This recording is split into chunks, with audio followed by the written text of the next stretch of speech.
germe de violence. Oui. Day opposer ñaari camp. mais ci ñaar ñi by force am na kenn kuy tooñ. pour muy clair. c'est-à-dire xam nga le discours le plus dangereux. dëkkee tooñ. au-delà de ça c'est de dire les deux camps responsabilité partagée on l'entend tout le temps. ci suñu en tout cas nos instruits da leen di dégg la responsabilité partagée personne ne dit diw et c'est là où se trouve le mal bu ñu bëggee génn ci jafe-jafe yi génn ci problème monsieur Diouf qui reconnaît honnêtement que 750 milliards yi nangam bu tegul fenn fii effectivement xel mën na après il a donné des explicatifs quand bien même au-delà du respect on se dit ok il peut avoir raison ici et ne pas avoir raison là mais jusqu'ici il va jamais dire diw pointer du doigt et c'est là où le problème se trouve moi quand lui il ne le fait pas appartenant au camp moi je le fais il va penser que je suis contre lui c'est comme quand il dit à monsieur Tall waxal ne sa waa ji daa juum su ko waxee mu d'accord ak moom su ko waxoon mu ne comme daf ñu contre c'est donc dire que noonu mu désigner ne non Sonko dafa juum la mu wax dafa juum lui il dit mais la mu wax en général ca contexte ba moi si je prends position et je prends position en écoutant le sieur Sonko à Bignona dafa am cause effet de cause la ak conséquence de cause à effet boo jëlee li Sonko wax ca Bignona jël insistance bi entre-temps ak la xew ca Fouta mais moi je trouve que c'est un discours cohérent maintenant la question le débat le fond mooy lu indi coow loolu. absolument. pourquoi on peut pas dire lii moo indi coow loolu. pourquoi on dit non li mu wax lu tax mu wax. pourquoi on dit pas source ba. et la source c'est quoi. c'est quand un chef d'État dit fii titre foncier la maa ko moom c'est agressif. ñëw àndal di menacer ko fay ñëw. j'insiste encore. j'ai bien compris le bon français de monsieur Diouf Pape Mahawa mais ce que le chef de l'État a dit en disant si vous voulez intégrer ci communication kon protocole ba faillir na. waru ko wax jamais. ça veut dire que lui qui est censé développer les 14 régions du Sénégal am na ci benn boo xam ne jàpp na ni non bii intégré wu bu baax il faut que ñu intégré c'est ça la réalité. maintenant man sama problème mooy violence bi li koy indi tout leen def la ak ñàkk def. kan moo la def kan mooy def da ngaa jiite réew am ka nga xam ne mu ngi tudd président Macky Sall falu en 2012 Abdoulaye Wade nekk fi 2000 ba 2020 ba 2012 astafurlah 12 ans mais ci 12 ans yi président Macky Sall daf cee am 8 années on oublie ça. Il est comptable de son bilan. De 2000 à 2012 le président Sall am na ci da ngay boole actif ak passif. 8 ans de compagnonnage. 8 années yoo xam ni il fut mais ci département yëpp au-delà directeur de campagne qui a gagné des élections en 2007 élections yoo xam ni les gens ont dit Guinée ñoo voté pas et moi je fais partie des Sénégalais qui disent 10 milliards d'ans yàlla may fekk temps le président Macky Sall ne va jamais perdre des élections présidentielles dans ce pays. Oui xam fu ma ko def parce qu'il sait comment gagner xaw ma ban lay ñàkk mais du présidentiel. Ah bon. moo tax ñaar ya mu yem la mu am. na ca yem. wax la rek en passant. non wax la rek. wax la en passant. foog nga tax si ko parce que kenn. non wax la rek en passant ñaar ya mu am. waaw noonu na ca yem. parce que moom nee na du bokk. wax na ne ñaar bu ma defee ñaar bokkatuma donc le débat foofu jeex na. mais bilan moo baax wala. non sur le plan du bilan je fais partie des Sénégalais qui disent que c'est un bilan fini. kon loolu tax mënul ñaax élection présidentielle bu nekkee bokk. déggoo li mu wax de. waaw parce que am na ñu dafa war a leer seen bopp. déglu ko c'est très clair. vous chef de l'État nee na bu ma defee mandat de 7 ans bu ma defee beneen 5 ans mooy sama ñaareel mandat. jeex na. et aujourd'hui ce qui cause tort.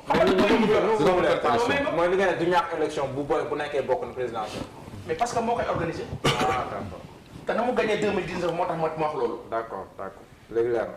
dama bëgg a expliquer benn affaire bu simple. heureusement que il dit que il a fini loolu moom maintenant le mal germe de violence xam nga lu ko indi environnement boo xam ni tu as une presse semble-t-il on est des confrères semble-t-il laa wax jàng fenn fi te ci contexte ba ñu nekkoon ñuy dund le même spectre. presse boobu jàngutoon ñaari presse am nag. non bi dañoo jàng fii ci jàng fee. personne dañuy wax dëgg te yàlla tax. tu pourras dire que moi je suis contre. yow nga ci bokk yow quoi mais yow sama xarit nga yow sama xarit nga rek. mun naa wax benn yow sama goro nga sama goro la. xulil ci waxtaan bu set. waxal bi nga bokk. dama la ni Thierno ñun ñëpp fi lañ nekk. on sait comment ça se passe. Hier il s'est passé quoi. Et là je te parle technique d'information. que tu maîtrises. Il s'est passé à 23h50. oui. au Fouta. oui. bi nga xam ni principal débat bi c'était Farba nee na du fa dugg. oui. le contraire s'est passé. Fouta. sama mbokku Haalpulaar yi won Sénégal yëpp ne fii du mbir ak titre foncier fii yëfi Sénégal la. ah oui. C'est ça l'information. Et qu'est-ce qu'on a vu? La presse aujourd'hui, tous les journaux. Là, il y a 10 ans, 11 ans, c'est la une. Je suis désolé de le dire. dama lay wax ne la. dama lay wax ne la et bàyyi xel baax na ma la. image yi guddi la wala bëccëg. non bàyyi ma. guddi la woon guddi. démb ci guddi 23h50. à 23h50 Thierno. waaw on est dans les rédactions. waaw noo mën a guddi gi noo mën a mesurer ampleur image bi yow. par exemple écoute ay montage yooyu yëpp ay question la. attention non attention. pourtant man ñeme ma ko woon wax mais j'ai parlé à des gens. mais ñeme ma ko wax. ñeme ma ko wax. ñeme ma ko wax. live direct. non guddi la. guddi la guddi. c'est comme li xawoon Obélisque. ok c'est pas grave. dama lay wax benn affaire. oui comme li xawoon Obélisque rek la ñu dépassé. mais boo ko waxee ñu da ngaa far quoi. le problème mooy loolu quoi. li noo wax nii waaw Thierno boo ko waxee ñëwee da nga far moo tax sànq ba tey maa ko bëgg a wax waaw journaliste di nga ma wax après ban il y a 11 ans waxuma sax 10 ans ci loolu wax publiquement il y a 11 ans wala 12 ans wala 13 ans wala 2000 si tu veux nous on était dans les oui oui Thierno oui bien sûr tu sais pourquoi on a mal waaw parce que dans les rédactions les journalistes reporters sont des victimes waaw est-ce que dégg nga wax bi non xam naa li ngay wax ñi rédaction yi fi nekk waaw mais bokk nañ ci li tax alternance deuxième alternance am. mais bëri na manipulation boobu tam contre Ablaye Wade on a beaucoup manipulé contre Ablaye Wade avant 2012. mën ngaa may Diallo ma leeral ko foofu.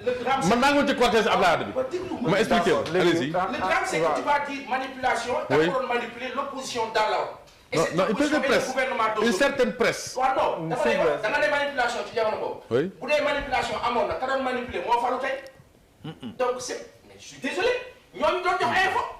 ñuy vérifier di bind. qu'est-ce qu'on n'a pas dit contre Ablaye Wade on a faisait partie tey ñun ñuy toog. yow pas man. non dama la ne. ñun ñuy toog di jox contre président Macky Sall. mais ñun ñoo doon wax di bind contre président Ablaye Wade. on était là dañ ko doon bind. le deal de Benghazi. quand Wade est allé en Libye. man mii waroon naa dem Libye sax man. non ma ne. dernier mi la déglu ma le deal de Benghazi. escorté par les avions de chasse. man mi maa ko bind. oui man mi wax ak aw. maa ko bind en 2012. sur enquête. pour wax la réalité bii tax ñuy wax ni ñoo waxee nii.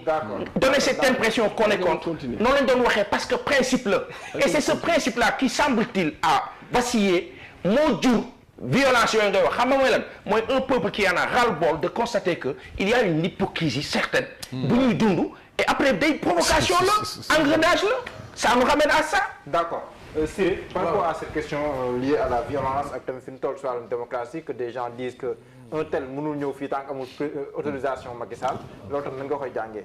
waaw jàngatee ni ma koy jàngatee d'abord semaine passée ba ñu fi jógee daa leen di nittali lan moo tax saa waay bi ñuy doog commencé émission mu ànd ak calme. waaw ndax paasan du ko menacé woon nga paasan na ko may jabar bis bu ñu demetee émission nga perturbé damay nangu soxna si moo tax bi ñu ñëwee saa waay yaru ko am mais comme yëf yi c'est plus fort que lui gis nga commencé waat naa kii léegi nag saa waay voilà léegi nag paasan dama xamul ni semaine bi en tout cas lu mu ci mënti doon rek semaine prochaine dinaa leen wax